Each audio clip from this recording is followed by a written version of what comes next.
Hello friends, मैं हूं परवेज कालूत और मैं आज आपको बताने वाला हूं वन टक्स ब्लाउज का कटिंग, जिसकी मेज़रमेंट कुछ इस तरह से है। लंबाई जो है वो 13.5 इंच है, शोल्डर जो है वो 14 इंच है, अपर चेस्ट जो है वो 31.5 इंच है, फुल बस्ट 32.5 इंच है और कमर जो है वो 28 इंच है।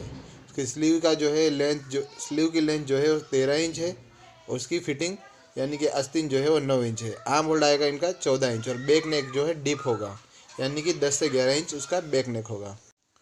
कटिंग शुरू करने से पहले अगर आप हमारे चैनल पर नए हैं तो हमारे चैनल को सब्सक्राइब कीजिए, लाइक कीजिए और ज़्यादा से ज़्यादा शेयर कीजिए। हेलो फ्रेंड्स, तो हम शुरू करते हैं कटिंग। कटिंग शुरू करने से सबसे पहले जो है एक सीधी लकीर खींच ले और जो है कि लंबाई जो है वो 13 इंच है, तो 13 इंच के अंदर 1 इंच ऐड करेंगे, यानी 13.5 लंबाई है और इसको 14.5 हम रखेंगे, तो 14.5 इंच इसकी लेंथ आएगी। ये 14.5 इंच के ऊपर निशान करके इसको इस तरह से दोनों निशान को मिला लें। अब मिलाने के बाद यहाँ पे तकरीबन आधा इंच जो है मार्जिन रखेंगे। मार्जिन इसलिए रखेंगे ताकि इसके हुक जो है वो पीछे साइड आएंगे, इसके बैक साइड हुक बनाने हमको। तो अब यहाँ से मेजरमेंट लेना शुरू करें। शोल्डर जो है वो 14 इंच है, तो 14 इंच का आधा हो गया 7, और उसका डेप जो नेक है जो डीप जाएगा, इसके लिए हम तकरीबन 2 इंच या 1.25 2 इंच कम करेंगे, तो हो जाएगा 5.25 इंच। तो उसका शोल्डर आएंगे 5.25 इंच में। इसी तरह से उसको बहुत ज़्यादा से ज़्यादा 5.5 इंच नीचे उतारे, इससे ज़्यादा मुड्ढे को न उतारे। तो सीधा निशान कर ले, इस तरह से निशान सीधा हो गया। अपर चेस्ट जो है वो 31 इंच है, तो 31 का चौथा भाग होगा 7.25 इंच में एक दोरा कम। इस तरह से देखो, 8 इंच में एक दोरा कम, यहाँ पे आएगा इसका चौथा भाग। अब इसको करने के बाद में 1.5 इंच का जो है हमको मार्जिन देना है, तो 1.5 इंच का मार्जिन दे देंगे। यहाँ बैक साइड में जो है सिर्फ अपर चेस्ट ले, फुल बस्ट जो होगा वो फ्रंट साइड में होगा। उसका मेजरमेंट किस तरह से लेना है वो मैं आपको बताऊंगा। इसी तरह से कमर जो है 28 इंच है, तो 28 इंच का चौथा भाग हुआ 7 इंच। 1 इंच टक्स के लिए, जो हमको टक्स पीछे लेना है उसके लिए 1 इंच, तो हो गया 7.5 और ये 8, और यहाँ से 1.5 इंच हम इसको मार्जिन देंगे, तो हो गया 9.25। अब इन दोनों निशान को एक दूसरे से इस तरह से सीधा कर लें, और यहाँ से भी देखो, समझो तकरीबन थोड़ा बहुत, जैसे हमने इसको यहाँ से लिया है, 5.25, इसी तरह हम यहाँ पे 4.5 या 4.25 ले, आधा से 0.25 इंच कम, हाँ नहीं बढ़ाना है, सॉरी ये बैक नेक है, इसके लिए हमको बढ़ाना है। तो ये आ गया 6 से 6.25 इंच, 6 इंच ले लेते समझो।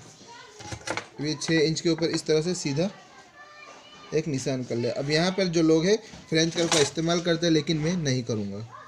तो इस तरह से इसको यूँ गोलाई दे दें। अब गोलाई देते सर हम माप लें कितना है,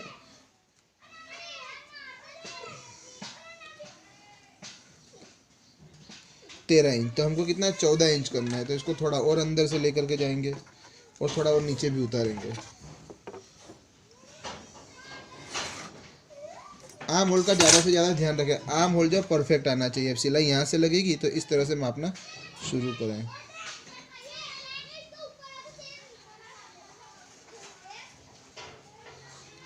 यहाँ पे आएगा 14 इंच, अभी भी कम पड़ रहा है, तो इसको निशान को थोड़ा सा और अंदर ले ले। बैक साइड में आर्म होल्ड की लंबाई परफेक्ट ले। अब यहाँ से देखें, ये आ गया 14 इंच,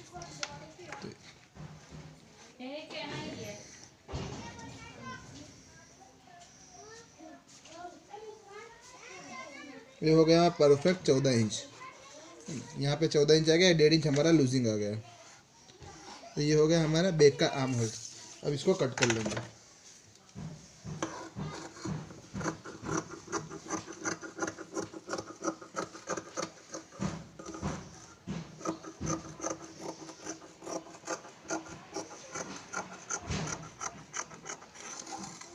थोड़ा सा इस तरह से डाउन लेकर ये सीधा कर लो। ये हो गया हमारा बैक पार्ट। अब हमको करना है फ्रंट पार्ट की कटिंग। फ्रंट पार्ट की जब कटिंग करेंगे तो बंद साइड से करेंगे, जैसे मैंने पहले कहा। तो इसको इस तरह से ऊपर रख लें। ये हमने ऊपर रख लिया। अब इसको निशान यहाँ से यहाँ तक कर ले। ये हो गया। इसको पौना इंच, जैसे मैंने कहा आगे का भाग तो बंद आएगा, पीछे का खुला होगा। तो इसको इस तरह से जो है वो परफेक्ट रख लें। दोनों साइड इस तरह से बाहर रखा। अब इस निशान को सिर्फ यहाँ तक जहाँ पे हमको फिटिंग देना है वहाँ से ये हूबहू कॉपी कर लें। और यहाँ पर भी हो सके तो आधा से पौना इंच थोड़ा नीचे रखें। इतना हमने निशान कर लेना है। तो सीधा स्केल के जरिए सीधा कर लें। हो गया ये पूरा कॉपी। अब इसको हटा लें। ये हो गया यहाँ पर हमारा। अब आगे का जो है मुड्ढा उसको थोड़ा सा अंदर करें ताकि जो फूला हुआ आता है, जो यहाँ पे रिंकल हो जाती है, वो नहीं होगी। बस ज़्यादा नहीं, इतना ही। अब यहाँ पे इसको करने के बाद में जो है टक्स पॉइंट 8 के ऊपर आएगा। 8 से 8.25 के ऊपर। अगर इस तरह से ना आता हो तो चेस्ट का माप ले ले। क्या फुल बस्ट जो है वो 32 इंच है, तो 32 का चौथा भाग है 8 और आधा इंच नीचे जो यहाँ से फिटिंग में जाएगा। इस तरह 8.5 के ऊपर एक निशान को सीधा कर लें।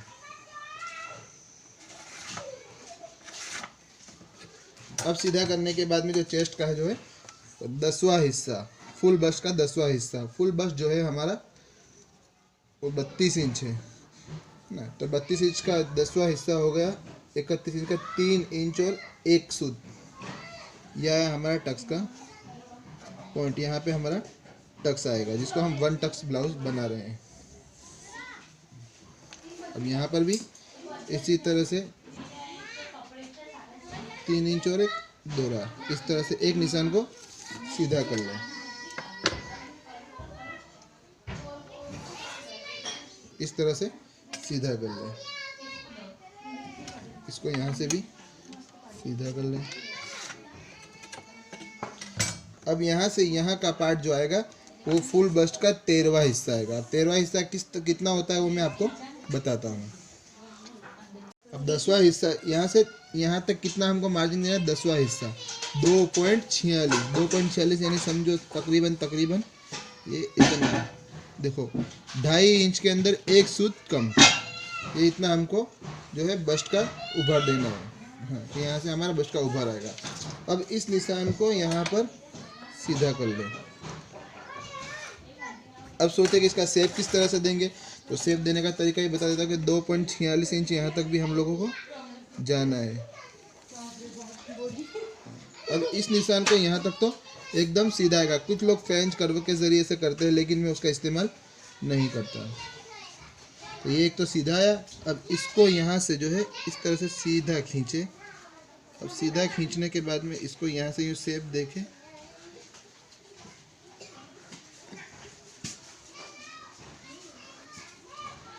ये आ गया हमारा टक्स। इस तरह से हमारा टक्स आएगा, 1 टक्स जिसको कहते हैं वो। अब यहाँ से देखो हमको 28 की कमर करनी है, तो ये हो गया 3 इंच। अब 3 के बाद में कितना हमको 7 इंच और टोटल 7 इंच करना है। देखो यहाँ से ये आया 3 इंच, तो अब ये 3 इंच को छोड़कर इस निशान से 7 इंच और करेंगे तो कितना हो जाएगा? ये 3 इंच को छोड़ दिया और छोड़ने के बाद में 7 का निशान लगा दिया, तो ये हो गया हमारा 7 दूनी 14 28, चौथा भाग इस तरह से निकल आएगा। देखो ये 3 इंच, यहाँ पर ये 3 इंच आया। देखो यहाँ से नज़र आ रहा है 3 इंच। अब ये 3 इंच को इधर से इस तरफ रखा और यहाँ से फिर 7 तक निशान लगाया। अब ये 7 इंच निशान लगाने के बाद में जो है, जो हमारा 1.5 इंच पहले मैंने कहा, 1.5 इंच इस तरफ से और आ जाएगा। ये आ जाएगा हमारा फिटिंग का मार्जिन। अब ये फुल बस्ट की तरफ आते हैं। फुल बस्ट का हमारा कितना था?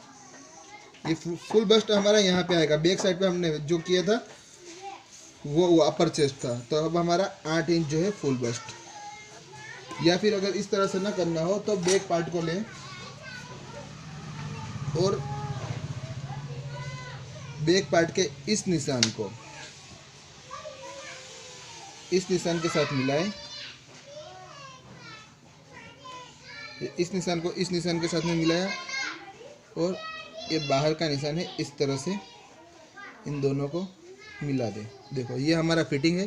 तो एक निशान यहाँ पे कर लें, ये हो गया हमारा फिटिंग और ये हो गया कटिंग। इस तरह से इसको सीधा खींच ले, स्केल की मदद से खींच ले, एक दूसरे के ऊपर रख के ये सीधा निशान कर लिया। तो ये हो गया इसका फिटिंग।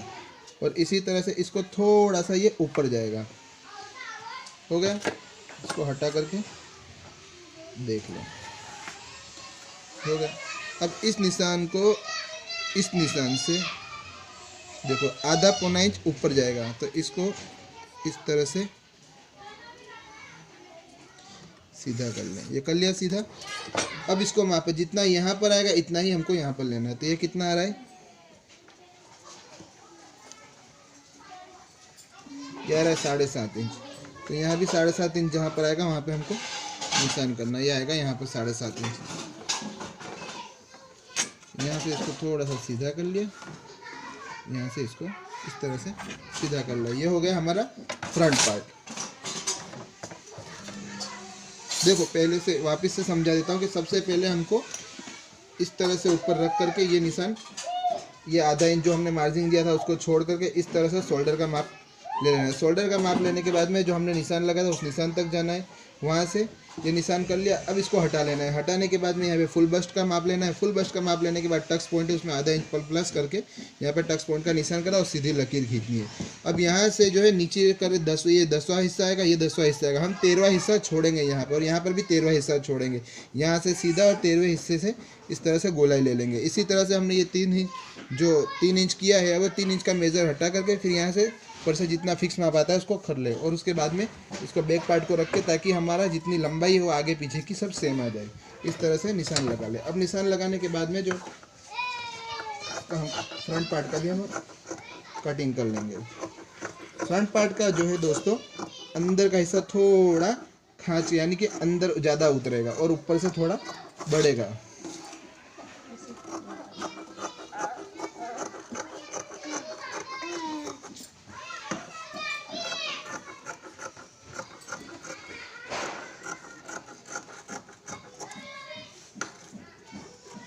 ये हो गया हमारा फ्रंट पार्ट। अब फ्रंट पार्ट के अंदर ये जो हमने निशान किया उसको काटना नहीं है, बल्कि एक सूत के बराबर, यानी कि हमको जितनी सिलाई लगानी है इतना ही काटें। तो इसको इस तरह से एक पैर के बराबर थोड़ा डिस्टेंस रख करके कट कर लें।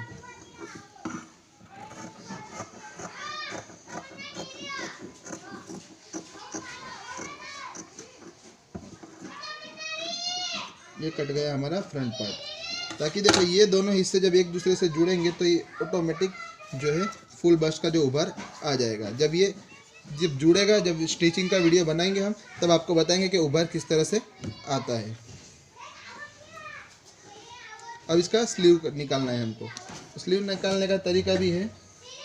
सबसे पहले इन दोनों जो कटिंग किया उसको अलग रख देते हैं। ये फ्रंट पार्ट, ये बैक पार्ट, दोनों इकट्ठा करके अलग कर दिए। दोस्तों एक बात ध्यान रखिए कि जो शोल्डर आर्म होल जो है वो सबका अलग अलग कटेगा। और जो मार्जिंग देना है, आप सोच रहे होंगे कि हमने मार्जिंग नहीं दिया। मार्जिंग न देने का रीज़न ये था कि अगर गला 8 इंच से नीचे है, कम है यानी, तो उसके अंदर मार्जिंग दिया जाएगा, और 8 इंच से ऊपर बढ़ा तो मार्जिंग नहीं दिया जाएगा। और हो सकता है तो फुल चेस्ट है, जो फुल बस्ट है या फिर अपर चेस्ट है, उससे कम भी करना होता है। कल 10 इंच तक तो जो फिक्स माप है वो रखते हैं, और 10 इंच के ऊपर बढ़ जाता है तो फिर हम लोग उसको जो है पाव इंच, यानी कि 1 इंच का चौथाई हिस्सा, या फिर जिस भी तरह से हम इसको कम ज़्यादा करते रहते हैं। अब ये हमको करना है स्लीव का कटिंग। देखते हैं पहले कपड़ा होगा या नहीं होगा। स्लीव की लंबाई जो है वो नेट के ऊपर हमको करनी है, लेकिन अभी हम देख रहे हैं कि कपड़ा इसका स्लीव का निकल रहा है या नहीं निकल रहा है। स्लीव जो है वो 14 इंच है, आर्म होल जो है 14 इंच है। तो सबसे पहले हमको 14 इंच इस तरह से, सबसे पहले हमने ये मापा 6.5 इंच, तो 6.5 इंच के ऊपर सीधा निशान कर लिया।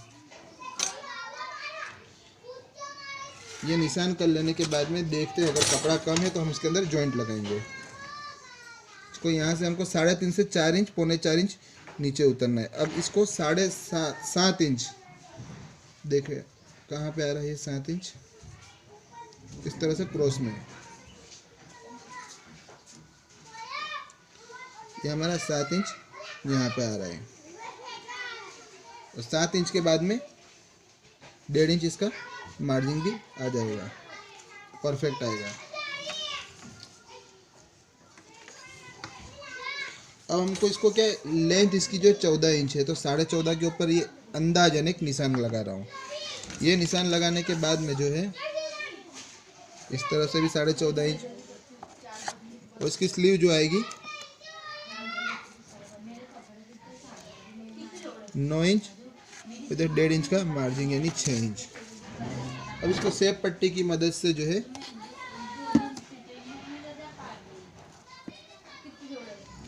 इस तरह से हम इसका सेप दे देंगे।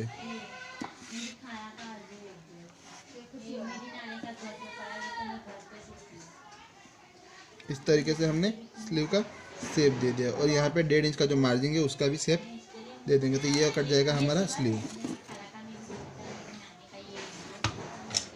अब इसको जो है दोस्तों इस तरह से पूरी गोलाई, देखो ये आधा तो 3.5 इंच तो तकरीबन इधर होता है, ये इस तरह से हम कट करेंगे, और इसको तो थोड़ा थोड़ा सेप दे दें, और यहाँ से भी इधर का कट कर लें।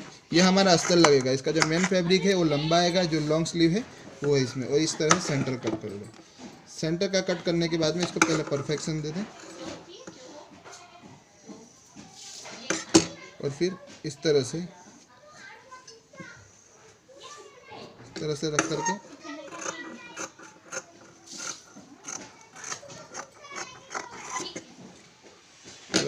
ये फ्रंट और बैक पार्ट, फ्रंट पार्ट जो है अंदर थोड़ा डीप होगा, क्योंकि हमने ब्लाउज में भी आगे जो आगे का पार्ट है उसमें भी डीप किया इसको, और इस तरह से कट लगा ले ताकि आगे पीछे का पार्ट पता चले। अगर हमारा कटिंग आपको समझ में आया हो, अच्छा लगा हो, तो हमारे चैनल को लाइक करें, शेयर करें और ज़्यादा से ज़्यादा सब्सक्राइब करें। Thank you so much.